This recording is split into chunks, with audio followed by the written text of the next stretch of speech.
Ever wonder what happens to the cars that were just too weird, too bold, or too doomed to survive? Not the Mustangs or the 911S. I'm talking about the ones that showed up uninvited, roared once, and disappeared like a ghost town on the American frontier. Picture this. A forgotten Italian V8 built by ex-Ferrari rebels. A French rally car that flopped so hard the factory tried to erase its existence. A stylish Ford-backed coupe from Turin no one remembers. And a fiberglass British underdog that looked fast even if it wasn't. Each one of these rare classic cars has something most people overlook. A story soaked in rebellion, failure, and innovation.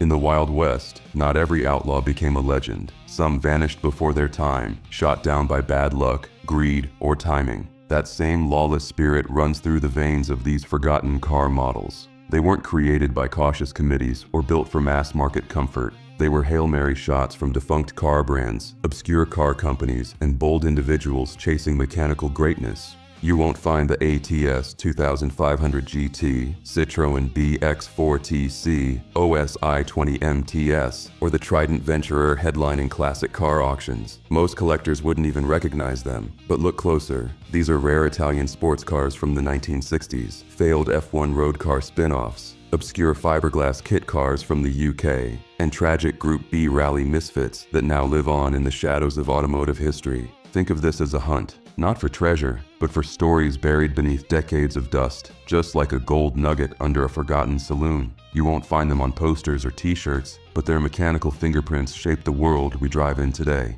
Ready to hear about the Ferrari mutiny that birthed Italy's first mid-engine road car and failed spectacularly? Let's fire up the ignition. The ATS 2500 GT, the Ferrari mutiny, nobody won.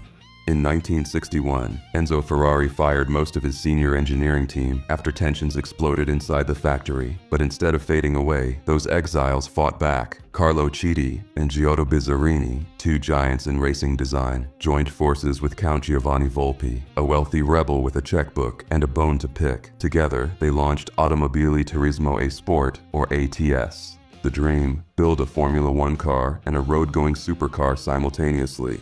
A bold plan, maybe even madness. But what they created, the ATS 2500 GT, wasn't just rare, it was revolutionary. Before Ferrari ever made a mid-engine road car, ATS beat them to it. The 2500 GT featured an aluminum 2.5-liter DOHC V8, redlining at a screaming 9,000 RPM. It was paired with a 5-speed Colati gearbox, the same precision outfit that supplied Lotus and Maserati. The chassis, engineered by Bizzarini himself, lightweight, nimble, radical, top speed in the GTS version, 160 miles per hour. And yet, less than 12 units were ever built. Only 8 survive. This was no mass-market Ferrari rival. It was a mechanical rebellion on 4 wheels, a low-production rare muscle car wearing an Italian suit, designed not by marketers, but by pure passion. The ATS 2500 GT sits among the forgotten automotive innovators, a footnote in history with the DNA of a giant. But things collapsed fast. The company burned through money, politics, infighting, and rushed F1 results turned ATS from a dream factory into a fading garage light.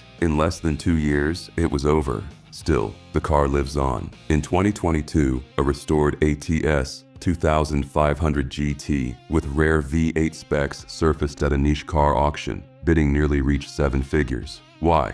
Because rare Italian sports cars from the 1960s that were designed by Ferrari outcasts and powered by an aluminum V8 don't come around often. This wasn't just a failed car, it was a shot fired straight at Ferrari's throne, and while it missed, the sound still echoes through automotive history. Next up, the French rally sedan that Citroën tried to erase, and collectors are now fighting to resurrect. Citroën BX4TC, Group B's quietest tragedy. Imagine showing up late to the wildest automotive gunfight of the 1980s and bringing the wrong weapon. That's what Citroën did when they entered Group B, rallying with the BX4TC, a repurposed family sedan built for a blood sport. By the time Citroën joined the scene, Group B was already roaring with legends like the Audi Quattro and Lancia Delta S4, machines that looked like street cars but fought like gladiators. The BX4TC, on the other hand, looked like a librarian at a bar brawl. Under the hood was a 2.1-liter turbocharged inline-4 borrowed from the Peugeot 505 Turbo. But here's the thing, Citroën mounted it longitudinally, not transversely. That decision ruined its balance, turning the car into a nose-heavy disaster. It struggled in corners, felt awkward under pressure, and couldn't outrun its lighter, fiercer rivals. The rally version still packed around 380 horsepower, but by then, the sport was already spiraling toward extinction. Just a few races in, Group B was cancelled due to fatal accidents, and Citroën was left holding a trophy they never won. They had also promised the FIA they'd build 200 road cars for homologation. In reality, only 86 were sold, and the rest were literally bought back and crushed by Citroën to erase the embarrassment. That kind of failure leaves a mark. And yet, one sold for over $400,000 in 2021, because collectors are drawn to forgotten rally cars, especially those tied to Group B tragedy, mechanical boldness, and short-lived glory. Today, fewer than 150 Citroën BX4TCS are believed to exist worldwide. It's one of the most obscure French cars of the 1980s, and one of the rarest too. Behind every rusting badge is a story, in this case, a corporate experiment that backfired, a rally ghost that refused to disappear, and a reminder that even a discontinued model with design flaws can become collector's gold when rarity and tragedy intersect. Next, we head to Italy, where a little-known coach builder teamed up with Ford to create a fastback beauty most gearheads have never even heard of. OSI 20 MTS, Ford's forgotten Italian love child.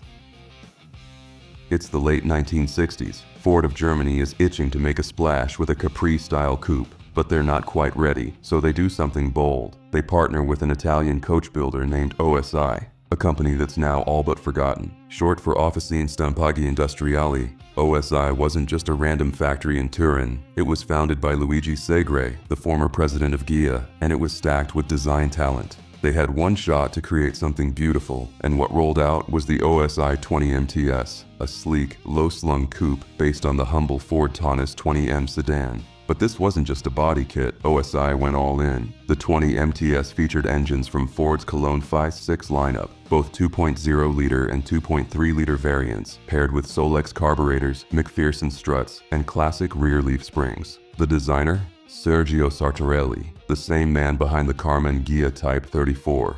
The result? A European muscle car in an Italian suit. It wasn't just stylish, it had ambition. Over its brief production run from 1967 to 1968, OSI built somewhere between 2,200 to 3,500 units. Today, fewer than 200 are known to survive. That puts it squarely among the most obscure coach-built cars Ford ever touched. And then, silence. OSI folded in 1968, right after debuting a one-off convertible 20 MTS at the Paris Motor Show. That prototype never made it to production. Just like the car itself, it faded into the mist of forgotten Italian cars and Ford collaborations with Italy that never got their spotlight. But the OSI 20 MTS didn't vanish completely. It became a cult classic in niche car forums. Collectors who chase rare fiberglass kit cars and vintage Ford variants know its silhouette, and its value has been quietly climbing as one of those ultra-low production classic cars that only real insiders ever mention. In a world full of loud legends, the OSI was a quiet artist, and sometimes it's the whispers in history that carry the most soul. Next, let's head to a dusty British shed, where a fiberglass oddball named Trident tried to defy the odds with muscle, style, and a whole lot of heart. Trident Venturer, fiberglass, dreams from a shed in Suffolk. Some cars are born in boardrooms, others are born in barns. The Trident Venturer was born in a shed in Suffolk, England, fueled not by millions in funding, but by the sheer obsession of one man, Bill Last, a garage owner who refused to let a good design die. The story actually starts with TVR, who originally commissioned an Italian-style sports car in the mid-1960s. But when the deal fell apart, the design was left in limbo. That's when Trident, an upstart company run by Last, scooped it up, and from that, the Venturer was born, a bold, low-slung coupe that looked like it belonged in Monte Carlo but was mostly built in a workshop next to a farm field. The Venturer used a Triumph TR6 chassis and a Ford Essex 3.0-liter V6 engine pumping out about 138 horsepower. Weighing just 2,300 pounds, it could hit 0 to 60 miles per hour in 9.2 seconds, respectable numbers for a British fiberglass special of its day. But this wasn't a mass market operation. These were garage-built classics, often sold as kit cars to avoid taxes. The styling was bold, the proportions were aggressive, and everything about it screamed one thing: I don't care what Detroit is doing, I'm building my own vision. With independent suspension, all-round disc brakes, and a sleek fastback design, the Trident Venturer stood out even when standing still, but fewer than 25 units are believed to survive today. That puts it among the most rare fiberglass kit cars from the UK, a lost chapter in little-known British car manufacturers. Trident eventually faded away. There were other models like the Clipper, but the company could never scale. Still, to those who know, the Venturer is more than a car. It's a mechanical memoir of failed F1 dreams, abandoned prototypes, and raw garage grit. It's one of those rare car brands you hear about once, and then spend years trying to track down. The Wild West had its blacksmiths and dreamers. Automotive history has Trident. Now let's bring it all together and talk about what these rare failures really say about the spirit of car building. The beauty of rare failures. Not every machine was built to succeed. Some were built to rebel, some to challenge the giants. Others were just built because someone somewhere refused to quit. Think about it. The ATS 2500 GT wasn't designed in a glossy marketing lab. It was forged from fury. Ex-Ferrari engineers flipping the bird to their old boss and trying to prove a point. The Citroën BX4TC. It wasn't fast, and it definitely wasn't elegant, but it was a last-gasp effort to survive in the most dangerous rally class in history. The OSI 20 megatons. That was an Italian design symphony trapped in a Ford suit, and the world barely noticed it. And the Trident Venturer. It was a fiberglass shout into the wind from a British workshop that believed garage-built greatness was still possible. What ties all of these together isn't horsepower. It's not price tags. It's raw intent. These weren't just rare classic cars or forgotten car models. They were automotive history's ghosts, the obscure vintage vehicles, abandoned prototypes, and discontinued models that dared to be different and paid the price for it. And that's what makes them matter even more today. They remind us that innovation isn't always rewarded, that beauty sometimes shows up in the form of aluminum V8 cars no one bought, or rare fiberglass sports cars sold out of sheds. These cars weren't shaped by focus groups. They were built by rebels with visions, and maybe just enough funding to make one or two of them real. So the next time you're walking through a classic car show full of Corvettes, Mustangs, and 911s, stop. Look for the oddball, the misfit, the badge you've never seen before. Ask about it. That's where the gold is, in the margins, in the classic car secrets no one prints brochures for. And if you've ever seen a Trident Venturer, or heard the turbo hiss of a Citroën BX4TC, or spotted an OSI 20 MTS tucked away in a barn, tell us. Drop it in the comments. You might be one of the few people alive who's witnessed these rare cars that failed commercially, and we'd love to hear your story. Because real car culture isn't about the winners. It's about the ones who tried, failed, and still left tire marks on the road behind them.